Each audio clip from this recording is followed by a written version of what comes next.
여러분, 이번 시간에는 이제까지 우리 공부했던 경제 성장론에 이어가지고 경기 변동이 어떻게 일어나느냐에 대한 추가적인 설명을 좀 하려고 하는데요. 경제 발전 또는 경제 성장이라는 건 아주 장기적인 관점에서 경제를 분석하는 겁니다. 거시적인 관점에서 분석하는 건 물론이고요. 시간에 대해서 생각하는 문제이기도 한데 아주 장기적인 관점이다, 이런 생각을 이해를 하고 계셔야 되고요. 변동이라는 건 조금 텀이 짧습니다. 그래서 장기라는 경제 성장에 비해서 변동이라는 측면을 생각해 본다면 좀 단기적인 측면의 어떤 변화를, 경제의 변화를 바라보는 관점이다, 이렇게 이해하시면 되고요. 그 경기 변동을 설명하는 데 있어서 그 Y, 그러니까 GDP가 올라갔다 내려갔다 이런 변화가 많이 생기고, Y에 연동해서 실업이라는 것, 고용이라는 수준도 변화가 많이 생기겠죠. Y가 증가하는 방향 또는 경기가 과열될 수 있는 그런 방향으로 나아간다면 과대 고용이 되는 거고요. 장기적인 관점에서 볼 때는 자연 실업률 상태에 놓여 있는 어떤 고용 수준이 있을 겁니다. 그게 이제 장기적인 어떤 관점이면, 우리는 지금 단기적이기 때문에 아주 과잉 고용됐다가 적게 고용됐다가, 그러니까 그 잔업을 시간 이후, 시간 외에 근무를 한다던가 그런 어떤 짜내기식의 노동을 투입을 하는 거죠. 그런 부분들까지 단기에서는 고민을 하고 있습니다. 그 장기적인 관점에서는 우리 기술 개발, 기술 발전 이런 부분이 경제 성장에 큰 영향을 미친다고 했는데, 그 부분보다는 그런 어떤 기술적인 관점은 고정돼 있고요. 단기에는 생산 수준 또는 레이버나 캐피탈의 그 규모 자체도 어느 정도 고정돼 있다고 봐야 됩니다. 그리고 물가 수준도 시간이 물건 가격 또는 이제 물가 수준이 어느 정도 조정될 수 있는 기간을 주는 게 장기라면, 단기에서는 물가 수준도 어느 정도 수준에서 고정돼 있다라고 이해하시면 될 것 같습니다. 그래서 장기와 단기를 그런 식으로 구분을 하시면 되고요. 우리의 관점은 장기적인 발전, Y의 성장, GDP의 성장 이런 것들에 초점을 맞췄다가, 이제는 변동이라든지 경기가 업앤다운, 그러니까 과열됐다가 침체되었다가 하는 부분들에 대한 설명을 하기 위한 모형이 되겠고요. 그 모형을 세부적으로 설명하기 위해서 우리가 도입된 모형이 이제 총수요 총공급을 바탕으로 하고 있는데, 총수요, 수요적인 측면이고, 총공급은 우리가 봤듯이 생산함수에서 직접적으로 오는 겁니다. 그 생산 수준이 어떻게 바뀌는가, 장기의 경제 성장을 논의하는 거였다면, 단기에서는 수요 부분에 있어서 더 초점이 맞춰져 있고요. 생산적인 부분은 어느 정도 고정돼 있다면 수요가 늘어났다 줄어들었다 하면서 경기가 Y의 생산량 그 자체가 잠재적 생산량 이상으로 이하로 왔다 갔다 할 수 있는 그런 수준의 분석이 되겠습니다. 그렇게 경기가 변동되는 것, 거기에 따른 정부의 역할, 이런 것들에 대한 고민들이 좀 있어야겠어요. 그것들을 설명하는 데 있어가지고 이전에 바탕이 되어야 되는 모델은 균형 GDP, 그러니까 총 생산을, GDP를 산출하는 모형이 있었죠. Y는 C 플러스 I 플러스 G 플러스 NX였는데, 우리가 개방 경제가 아닌 폐쇄 경제를 생각한다면 C 플러스 I 플러스 G까지로 충분했습니다. 그런 어떤 국민소득 항등식을 바탕으로 한 어떤 균형점, 단기적인 균형점을 한번 생각해 보고요. 그게 수요적인 측면이잖아요. 지출적인 측면이니까. 그 부분에 바탕을 둔 또 다른 모델, ISLM 모델이 이제 그 총수요를 구성하는 것, 총수요의 균형적인 점들을 어떻게 찾아내느냐라는 데 공헌하는 그 뒷면에 존재하고 있는 모형이 ISLM 모델이 되겠습니다. 오늘은 ISLM 모델과 함께 국민소득 균형에 대한 얘기들을 좀 하면서 결국은 이제 경기 변동에 대한 분석력을 높이는 방향으로 설명을 이어가도록 하겠습니다. 오늘 내용은 이걸 바탕으로 하나하나 살펴보도록 하죠.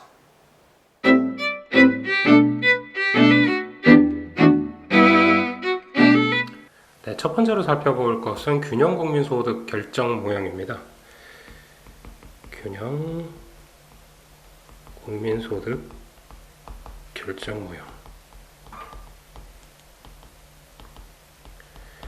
이거 한번 살펴보도록 할 건데, 이제 결국 소득이라는 게 GDP죠.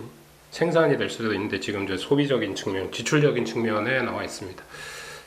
소득은 지출에 의해서 결정이 된다라는 이제 모형이 될 거고, 그런 아이디어의 바탕을 두고 있습니다. 소득이라는 것, Y라는 것, GDP라는 것, 지출에 의해서 결정된다. 근데 이제 이걸 다르게 생각해 보면, 우리 국민소득 항등식을 얘기할 때 지출 국민소득하고 생산 국민소득하고 결국 같아진다, 사후적으로. 그런 근본적인 이제 원칙을 얘기하고 있는 것이라고 볼 수 있습니다. 또 다른 의미로는 케인즈가 저축이 미덕이 아니다라는 얘기를 했는데요. 일반적으로 저축이라는 거 생산 경제 성장적인 측면에서는 중요한 요소 중에 하나입니다. 저축률을 높이는 것. 그 다음에 또 그 논리에서 저축률과 관계되는 환급률에 대한 분석도 우리가 잠깐 했었죠. 그런 것처럼 이제 소득에 대한 내용, 그 다음에 저축에 대한 내용, 그런 것들이 있는데 케인즈가 겪었던 그 상황은 불황이었던 상황이고요. 불황에서 사람들이 컨섬션을 줄이고 컨섬션 프로전, 소비를 극도로 이렇게 보수적으로 하게 되는 그런 현상이 벌어졌을 때 경기가 원상태로 회복되기 더욱더 어려워진다. 그런 상황에서는 소비를 일반적인 상황처럼 해주는 것, 소비를 통해서, 지출을 통해서 소득이 성장될 수 있도록 만드는 것에 초점이 맞춰져 있었고요. 뉴딜 정책을 바탕으로 한 케인즈의 확장적 재정 정책을 통한 경기 부양, 거기에 대한 아이디어와 일맥상통하는 경향이 있습니다. 그래서 소득이 지출을 결정한다, 뭐 이런 아이디어를 가지고 한번 접근을 해보도록 하겠습니다. 그러면 이제 우리 지출에 대해서 생각해 볼 건데, 국민소득 항등식에서 보면 y는 c 플러스 i 플러스 g 플러스 nx였죠. 그런데 nx라는 거 오픈 이코노미였고요. 클로즈드 이코노미면 nx, 무역 자체가 없다고 하면 순수출이 0으로 간주하면 되겠습니다. 그러면 폐쇄 경제를 생각한다면 이 부분 빼버리고 y는 c 플러스 i 플러스 g다 라고 바로 쓸 수 있겠죠.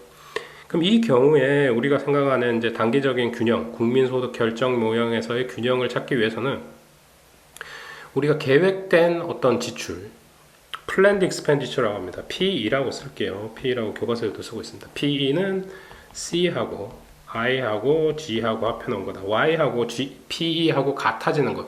실제 지출된 또는 실제 생산된 실질 GDP, 그 GDP Y랑 우리가 계획된 expenditure, planned expenditure, 계획된 지출과 같아지는 점에서 단기적인 균형이 결정된다. 그래서 국민소득 균형이 이루어진다. 그 모형을 이제 생각해보고 하나하나 살펴보도록 하겠습니다. 그렇게 바라보시면 되고요. 그 개념으로 생각해 볼 건데, 그러면 이제 우리 하나하나 떼어서 생각해 보죠. 이런 부분에 대해서 생각해 본 적은 있습니다. C라는 건 뭐죠? C, 소비죠, 소비.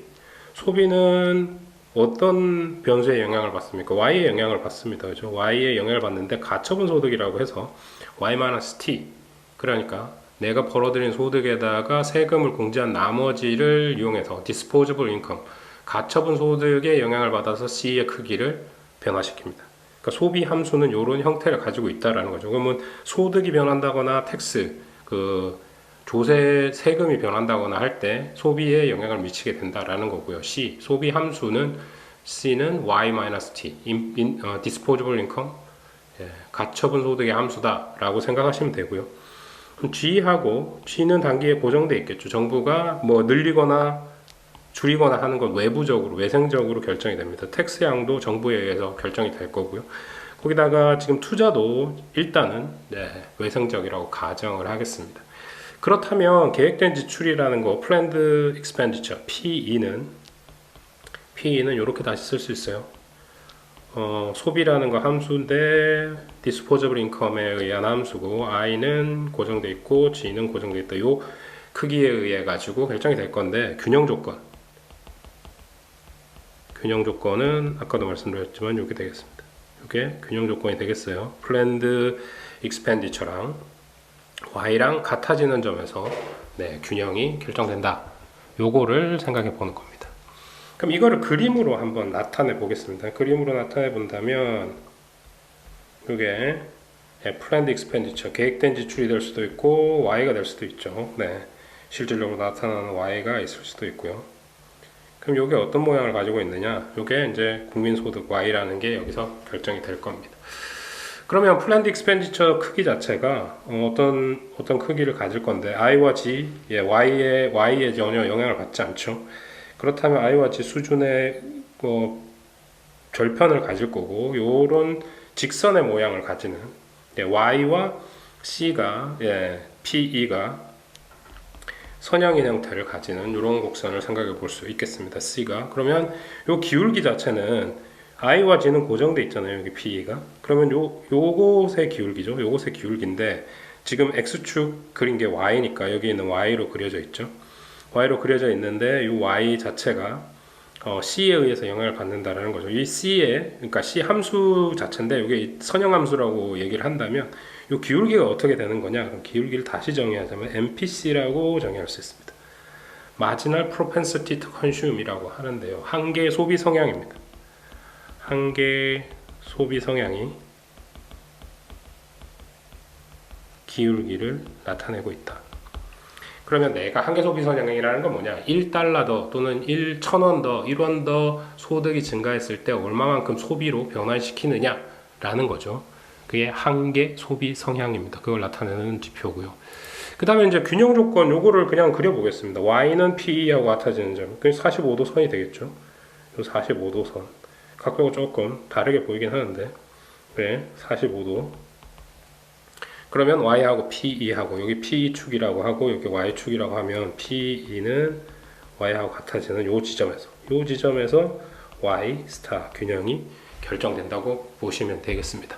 그래서 균형 조건을 이렇게 이제 45도 선을 그려보면 돼요.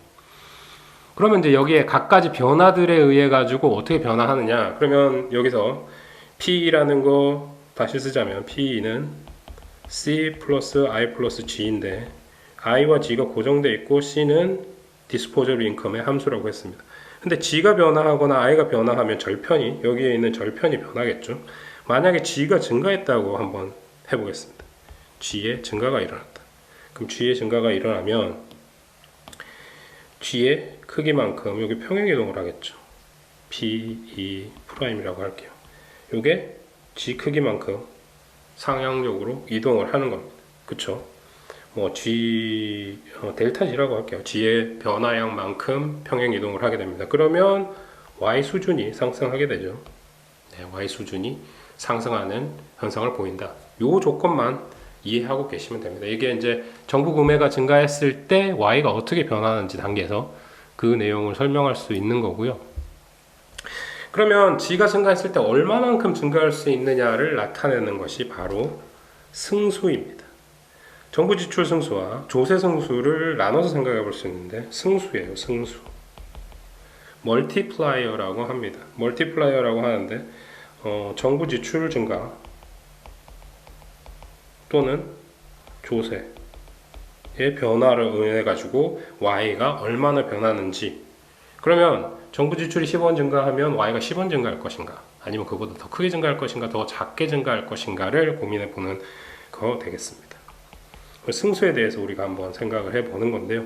원래 이거 승수라는 거 여기서 왔습니다. 그렇죠? Y는 국민소득 상승시 C 플러스 I 플러스 G 폐쇄경제니까 NX는 빠졌고요. 그럼 여기 G가 상승을 합니다. G가 이렇게 상승하면 항등식에 의해서 Y가 상승을 하겠죠. 그럼 G 상승한 만큼 Y가 상승하잖아요. 좋습니다. 그럼 이렇게 단순하게 이것만 보면 C, I, G가 각각 고정되어 있다고 생각하면 승수 효과는 나타나지 않아요. 멀티플라이어 이펙트가 나타나지 않습니다. 그런데 여기에서 우리가 소비 함수를 정의했죠. 소비 함수가 뭐의 함수였습니까? Y와 T에 의해서 영향을 받는 함수였습니다. 그럼 G가 증가를 해요. 그럼 순서적으로 한번 볼게요. G가 증가를 했습니다. G가 증가하면 Y가 증가하겠죠. 상등식에 의하고. Y가 증가하면 이 Y의 증가가 또다시 C 함수 속에 들어있는 Y-T 요 함수 속에 있는 변수에 영향을 미치고 C가 또 증가합니다. 그럼 C의 증가분만큼 Y가 더 증가하는 현상을 보이겠죠. 요게 언제까지 지속될 것이냐, 장기적으로 얼마만큼 크게 지속될 것이냐 라는 거죠. 그렇다면 이 변화를 생각하는 것이, 그러면 Y의 변화는 어디서 오느냐? Y의 변화는 C에서 Y 이 함수의 변화 기울기가 어땠죠? MPC라고 정의를 했습니다. Marginal Propensity Consume. 그 다음에 이게 Y의 변화만큼이 움직이게 될 거고, 그 다음에 여기 G만큼 변한 것만큼 변화하게 될 거다. 총 Y의 변화는 G가 변한 크기에다가 Y 변한 거에서 MPC 크기만큼, Marginal Propensity Consume만큼 소비 증가를 가져올 테니까 요 두 개 더한 효과를 나타낼 것이고요. 그럼 이거를 미분하듯이 한번 생각해 봅니다. y가 g가 변할 때 총체적으로 얼마나 변했는지 요거를 정리해 보면 되겠죠. 요거 좌변은 얼굴이면 1-mpc에다가 델타 y가 될 거고 이게 델타 g가 됩니다. 그렇죠? 그럼 요거 요렇게 정리를 하자면 1-mpc 분의 1이 되겠네요. 그러면 이제 g가 한 단위 증가할 때 정부 지출이 어느 정도 증가했을 때 y의 증가는 얼마다? 요것만큼이다. 이게 바로 승수다라는 겁니다. 다시 쓰자면 델타 y의 변화는 1-mpc 분의 1 곱하기 델타 g. 델타 g가 얼마나 변했나? 델타 g가 10원 변했다. 그럼 mpc가 얼마인가에 따라 가지고 y가 총체적으로 얼마나 변했는지 알 수 있습니다.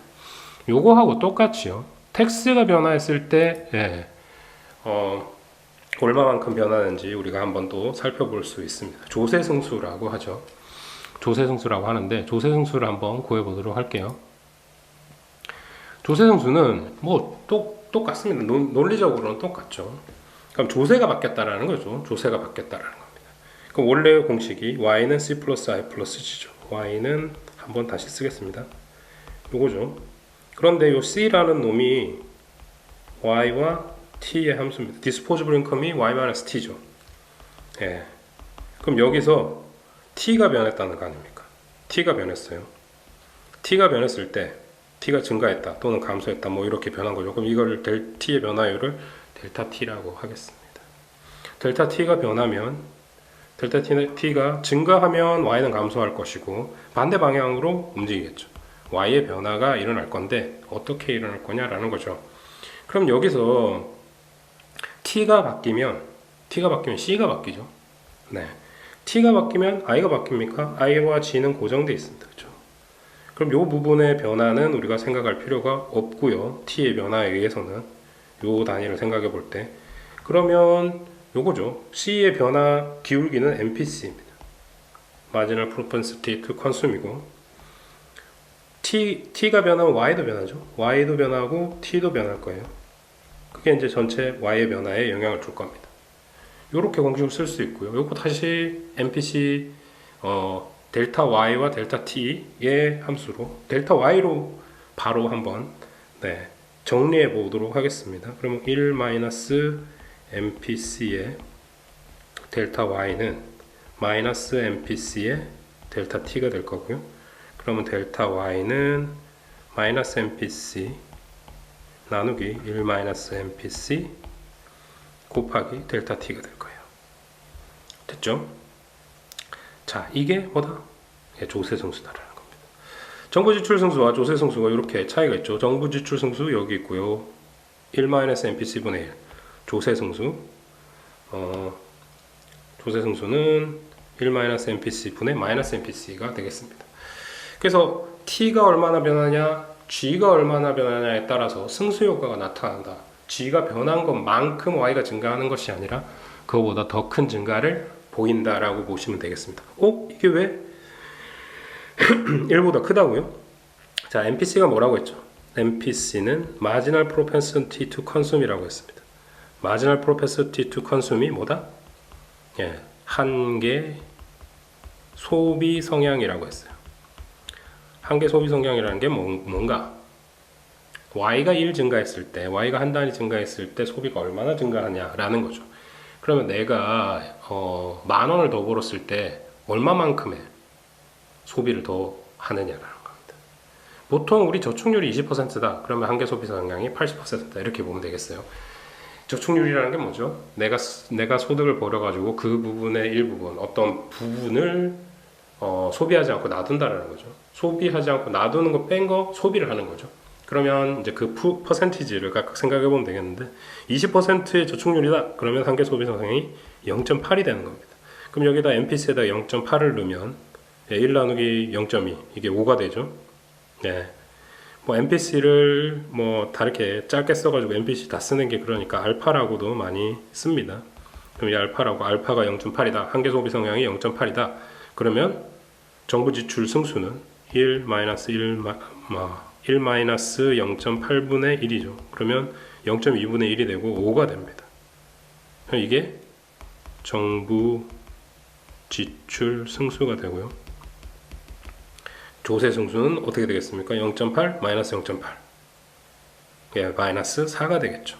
조세가 1 늘어나면 Y가 4만큼 감소하는 거고요. 정부 지출이 1 늘어나면 Y는 5배가 되는 겁니다. 5가 되는 거죠. 이해되시죠? 이렇게 정부 지출 승수 또는 조세 승수를 우리가 한번 구해봤습니다.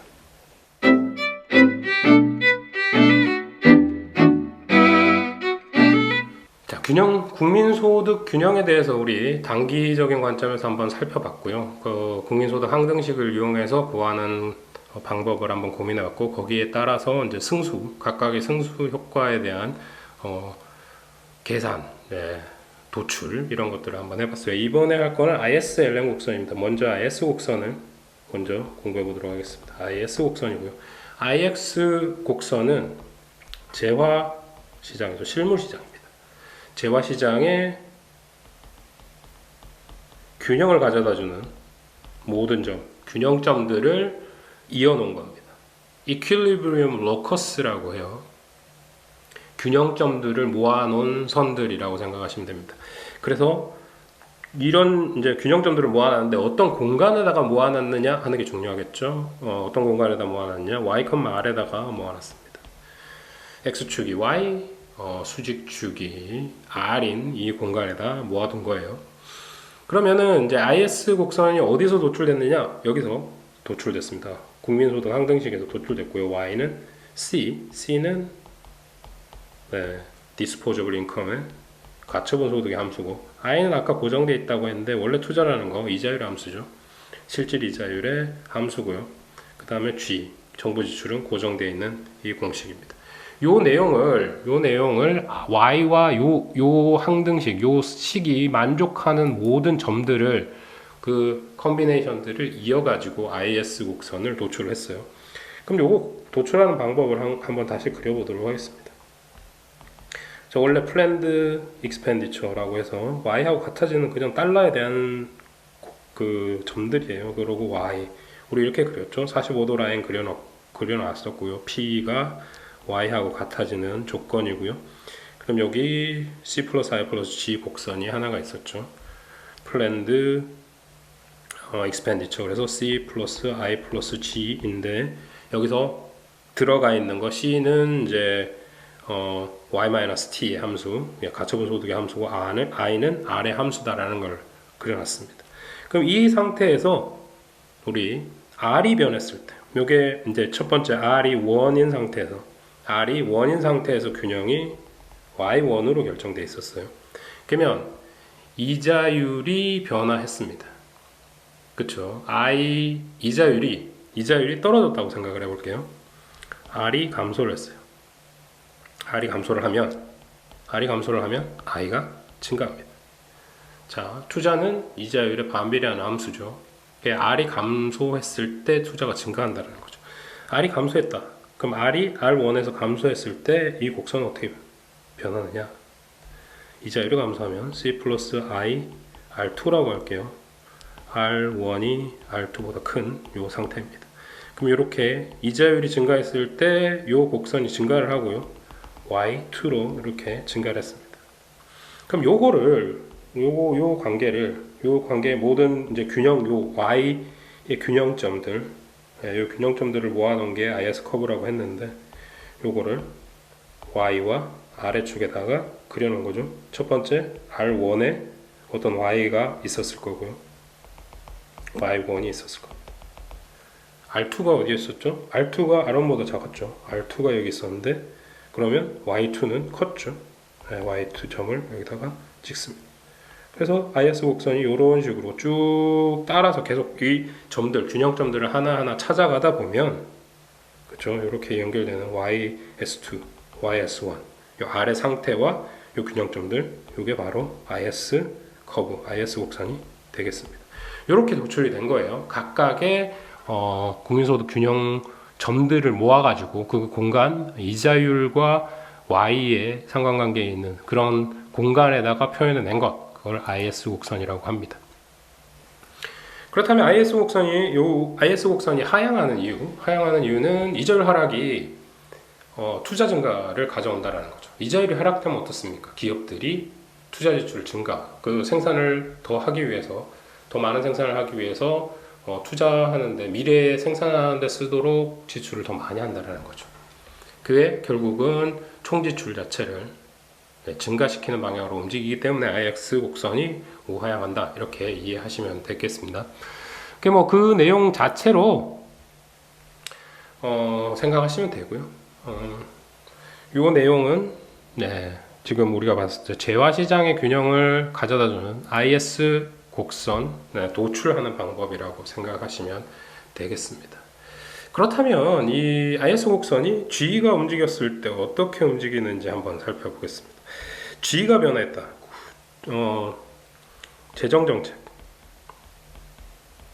재정정책이 실물시장에 바로 영향을 미치죠. 재정정책이 영향을 미치는데, 재정정책 두 가지가 있겠죠. G에 대한 재정정책이 있을 거고 T에 대한 재정정책이 있겠습니다. 이 두 가지가 반대 방향이기 때문에 G만 먼저 하겠습니다. 확장적 재정정책, 그럼 정부 지출을 늘린다고 생각하면 되겠죠. 정부 지출이 늘어나면 어떻게 됩니까? 요 위에서 균형방정식에서 봤던 것처럼 G가 증가하면 요 PE 곡선, 원래 요 곡선 있죠. 요 곡선 자체가 위로 이동을 할 겁니다. 위로 이동하면 생산량이 증가를 하죠. 생산량이 증가하는 방향으로 움직입니다. 그렇죠? 그런데 G의 변화 자체가 직접적으로 R과 Y에 영향을 미치는 건 아니에요. 그 균형점에 따라서 움직이는 거 아니죠. R과 Y의 공간에다가 IS 커브를 그렸는데, 우리 지금 고민하고 있는 것은 정부 지출의 증가입니다. 정부 지출이 증가했을 때 IS 곡선은 어떻게 될까요? 이동합니다. 어떻게 이동할까요? 우측으로 이동하죠. G가 증가하면 G의 증가는 IS 커브를 오른쪽으로 이동시킨다. 그렇죠? 그렇게 이동시키는 역할을 하게 된다. 그걸 이해하시면 돼요. 확장적 재정정책은 IS 커브를 오른쪽으로 이동시키는구나. 그래서 이제 그 부분만 제대로 이해하시면 다음에, 그러니까 수요 공급 모형처럼 IS 곡선의 이동과 LN 곡선, 조금 이따 배울 LN 곡선의 이동에 의해 가지고 이자율과 국민소득이 어떤 식으로 변해가는지를 이해할 수 있게 됩니다. 그래서 IS 커브는 이렇게 소개하는 걸로 요약하고요. 다음으로 LN 곡선을 한번 설명해 보도록 하겠습니다. LN 곡선이라는 것은 통화시장의 균형을 나타내는 곡선입니다. 통화시장의 균형점들을 모아놓은 거예요. 통화 공급, 통화 수요에 의해서 결정되는 그 균형점들을 R과 Y의 공간에다가 찍어놓은 것, 모아놓은 것, 그게 바로 LN 곡선이 되겠어요. 원래 LN 곡선을 구하기 전에, 그 전에 이제 재화시장의 균형을 이제 구했던 거, 국민소득 항등식을 통해 가지고 균형 조건을 구해냈죠. 그런 거와 마찬가지로 통화시장에서는 통화정책과 관련이 있을 겁니다. 그렇죠? 그럼 그 시장의 균형은 어디서 왔느냐? 어떤 공식에서 왔느냐? 유동성 선호 이론에서 왔습니다. 자, 화폐 공급, 통화량의 조절, 이건 누가 하죠? 중앙은행이 합니다. 중앙은행이 실질 통화를 공급 증가시키거나 감소시키거나 하죠. 이 출발점은 유동성 선호 이론에 왔습니다. 그리고 또 유동성 선호 이론이라는 거, 사람들은 유동성을 가지려고 한다. 케인즈의 역시 아이디어에서 처음 비롯된 것이라고 볼 수 있는데요. liquidity preference라고 합니다. liquidity preference, 유동성 선호. 그럼 유동성 선호 이론이라고 하면 theory of liquidity preference 그렇게 얘기할 수 있겠어요. 그러면 이제 이 기본적인 유동성 선호 이론의 논리는, 이자율은 균형 이자율이란 거, 통화 수요와 통화 공급에 의해서 결정된다는 거죠. 여기서 이자율의 변화를 우리가 이 유동성 선호 이론을 통해 가지고 구해낼 수 있습니다. 자, M, S 나누기 P, 실질 통화 공급량이죠. 이거는 L, 유동성 선호, Y와 R에 의해 가지고 결정이 된다라고 보시면 되겠습니다. 그래서 이제 요거 가지고 이제 요 공간에다가 Y와 R의 공간에다가 그린 거, 그게 바로 LN 곡선이 될 거예요. 그러면 먼저 이제 요 곡선, 유동성 선호 이론에 따른 화폐 수요 공급을 먼저 한번 생각해 보겠습니다. 이거 국제금융 하는 학생들은 금방 아니면 많이 했어요. 많이 했습니다. 이자율 있고, 그쵸? 실질 화폐 잔고라고 하죠. 화폐 수요 공급이 있을 겁니다. 중앙은행에서 공급은 결정돼요. MS 나누기 P가 결정되는데 L이라는 거 이자율에 의해서 음의 방향을 나타내는 함수입니다. 이게 소득이랑 R의 함수죠. 그럼 요 이자율이 균형 이자율이 요 것에 의해 가지고 결정이 될 거다. 이게 이제 유동성 선호설에 의한 이자율 결정이죠.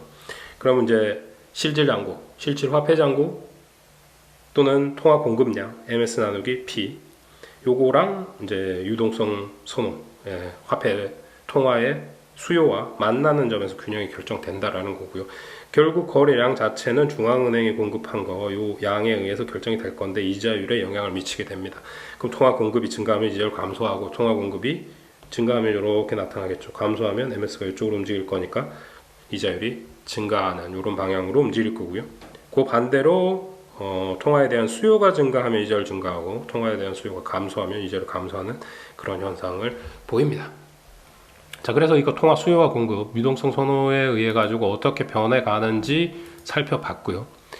그럼 이제 이자율 상승시키려면 중앙은행은 화폐 잔고, 실질 화폐 잔고를 줄이면 됩니다. 통화를 묶으면 돼요. 통화를 회수를 하면 됩니다. 그 내용들을 이제 통해 가지고 통화 정책을 펼칠 수 있는 거고요. 그럼 요 LN 커브를 한번 고민해 보도록 하겠습니다. LN 커브는 어떻게 도출하느냐? 자, 여기서 이자율, 그러니까 Y의 변화에 따라서 R과 Y 요 축이죠. IS 커브도 여기다 그렸습니다. 수직축이 R, 수평축이 Y였죠. 요 공간에다가 IS 커브를 그렸는데 LN 커브를 그리겠습니다. 그러면 유동성 선호 이론에서 보면 Y가 변하죠. Y. 자, 소득이 증가하면 화폐에 대한 수요가 증가합니다.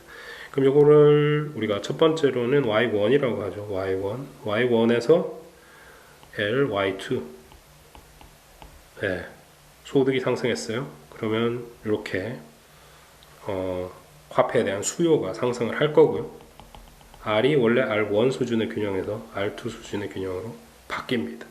Y가 증가하니까 R이 증가했죠. 우상향하는 LN 커브를 그려볼 수 있겠다라는 거죠. 그러면 Y1 수준, R1 수준이 여기 있고 요 한 점이 균형점이었죠. 그 다음에 Y가 증가해서 Y2일 때 R2 수준의 균형점을 그려볼 수 있는데 차근차근 하나하나 계속 그려본다면 이렇게 로커스, 이퀄리브리엄 로커스가 그려집니다. 균형점들을 모아놓은 LN 커브를 Y와 R의 공간에다가 그려낼 수 있었어요. 어디서 왔죠? 실질 화폐 잔고 그 시장에서 왔습니다. 화폐 시장, 통화 시장의 균형에서 왔습니다. 자, LN 커브 기울기가 이 공간에서 증가를 하죠. 이게 무슨 의미를 가지느냐? 상승하는 이유는 뭐냐? 소득이 증가하면 통화 수요가 증가하고요. 거기에 따라서 이자율이 증가하게 된다라는 거죠. 그런 논리로 우상향하는 LN 커브를 생각하시면 되겠습니다. LN 커브는 어디다? 통화 시장의 균형을 나타내는 점들을 모아놨다. IS는 재화, 실물 시장의 균형을 나타내는 점들을 모아놨다. 그래서 이제 그 두 가지를 합쳐가지고 IS와 LN 커브들을 생각해 보면 되겠어요. 자, 그 전에 우리 아까도 재정 정책 얘기했는데 여기서는 통화 정책이죠. 통화 정책. 자, 정부가 M 수준에서 M0 수준에서 유지를 하다가 M1으로 통화를 증가시켰습니다. 통화 공급을 이렇게 증가시켰어요. 통화 공급을 증가시키면 M 프라임이라고 해도 되고 이렇게 바뀌었어요. 이렇게 공급이 증가할 겁니다. 그러면 어떻게 방향이 바뀌나요? R이 떨어지죠. M의 증가는 R을 감소시키죠. 됐나요? 확장력 통화 정책은 각각의 Y 수준에서 각각의 원래 수준의 Y에서 이자율을 하락시키는 효과를 보이겠습니다. 자, 그거를 어떻게 나타낼 수 있나요? 요거죠.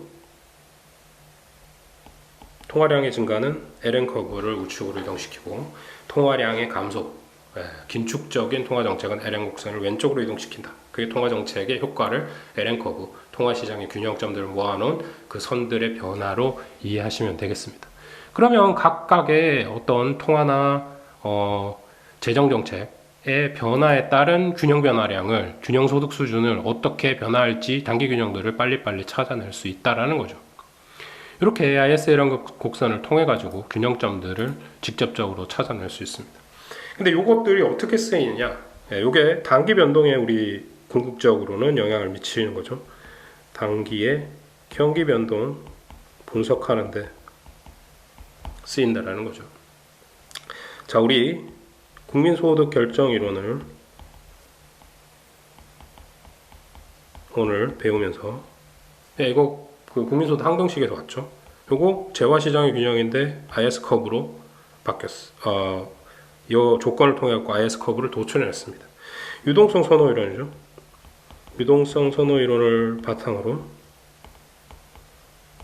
LN 커브를 도출해냈죠. 요 ISLN 모형을 바탕으로 Y와 R의 균형들을 찾아냈는데 요거를 확장시켜서 다른 또 균형점들, 여기서 나타나는 균형점들을 P와 Y의 공간, 물가 수준과 GDP 수준의 균형점으로 모아낸 게 총수요 곡선이 될 것이고요. 총 공급이 어디서 왔습니까? 생산 함수에서 왔죠. 그럼 요거 두 개 합쳐갖고 총수요 총 공급이 결정된다라는 거죠. 요게 단기간의 어떤 정책 변화에 의한 경기 순환의 어떤 모습을 보여주고요.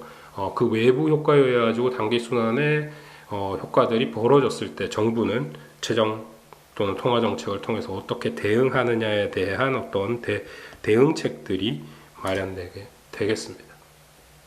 이 내용들을 쭉 한번 살펴보시고요. 기본적으로 요 ISLN 모델을 바탕으로 총수요가 구성된다까지 이해하시면은 총수요 총공급 모형은 그 어떻게 도출되는지만 제대로 이해를 하시고 다음에 이제 그 수요 공급 모형처럼 직접적으로 이용을 하실 수가 있습니다. 그러니까 수요 공급 모형, 우리 경제 원론 시간에 배웠던 내용을 바탕으로 거시경제의 변수들, 물가 수준과 Y, GDP와의 결정이 어떻게 이루어지는지, 원래 특정한 한 시장을 분석했던 툴이 총수요 총공급의 모형으로 자체로 거시적인 전반적인 물가 수준과 생산량 수준이 결정되는 모형으로 확장될 수 있다 라고 이해하시면 되고요. 그 Y의 변동, 어떤 순간에 Y가 우리가 생각했던 잠재적 GDP 양보다 적을 때, 많아질 때 경기가 과열됐다, 경기가 침체됐다, 이렇게 바라볼 수 있겠습니다.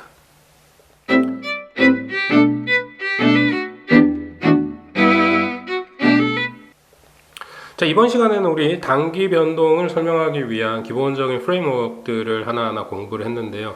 첫 번째로 이제 균형 국민소득 결정 모형, 국민소득 항등식을 통해 가지고 Y는 C 플러스 I 플러스 G다. 거기서 균형이 결정되는 것. 플랜드 익스펜디처인 P2와 Y가 같아지는 45도 선을 기준으로 C 플러스 I 플러스 G가 만나는 점에서 Y 스타가 아니면 Y의 균형이 결정됐습니다. 그 결정된 각각의 균형점들이 변화를 통해 가지고 R과 Y의 각각의 균형을 나타내는 곡선, 재화 시장 또는 실물 시장의 균형을 나타내는 곡선, 균형점들을 모아놓은 것 IS 곡선이라고 했고요.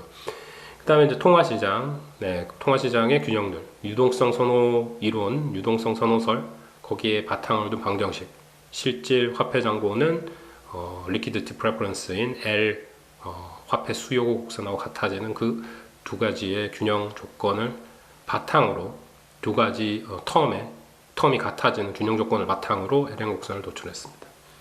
화폐 시장의 균형이라고 볼 수 있고요. 실물 시장과 화폐 시장의 동시 균형을 나타내는 ISLN 모델인데 여기서 총 수요가 결정된다라는 거죠. 총 수요 곡선은 물가 수준과 GDP를 나타내는 Y와 P의 공간에다 그려낸 거고요. 생산함수를 그 공간에다가 다시 그려내면 총 공급 곡선이 될 거고, 그것이 만나는 점에서 경제의 전체적인 균형, 물가 수준과 생산량의 균형을 찾아낼 수 있습니다. 총수요, 총공급 모형이 되겠습니다. 이런 전체적인 어떤 틀을 이해하고 계시면 ISLN 모델을 통한 분석, 계산 이런 것들이 훨씬 더 쉬워질 거고요. 단기적인 관점에서 우리가 가지고 있는 잠재적 GDP 수준에서 높은 수준의 소득 또는 낮은 수준의 소득이 벌어졌을 때 각 경제 정책자들, 중앙은행이나 아니면 재경부 쪽에서 재정 정책이나 통화 정책을 어떻게 운영해야 되는지에 대한 정확한 신호가 된다라는 것을 이해할 수 있겠습니다. 이번 시간 여기 이제 단기 변동의 어떤 파운데이션, 기초를 닦은 것을 마지막으로 정리하면서 줄이도록 하겠습니다. 고맙습니다.